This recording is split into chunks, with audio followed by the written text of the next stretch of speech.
আগামীর বাংলাদেশে যাতে ফের ফ্যাসিবাদ প্রতিষ্ঠিত না হয় সেজন্য সবাইকে ঐক্যবদ্ধ থাকতে হবে বলে মন্তব্য করেছেন বিএনপি স্থায়ী কমিটির সদস্য আমির খসরু মাহমুদ চৌধুরী। বিকেলে চট্টগ্রামের বিপ্লব উদ্যানে মহানগর বিএনপির উদ্যোগে বিজয় র্যালির আগে সমাবেশে তিনি বলেন, অনেক রক্তের বিনিময়ে নতুন স্বাধীনতা অর্জিত হয়েছে। মানুষ এখন স্বাধীনভাবে কথা বলছে, কিন্তু এই স্বাধীনতা কেড়ে নিতে মরিয়া হয়ে উঠেছে ফ্যাসিবাদী শক্তি।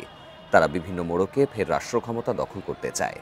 তাই যত দ্রুত সম্ভব নির্বাচনের মাধ্যমে জনগণের সরকারের কাছে ক্ষমতা হস্তান্তর করতে অন্তর্বর্তী সরকারের প্রতি আহ্বান জানান তিনি।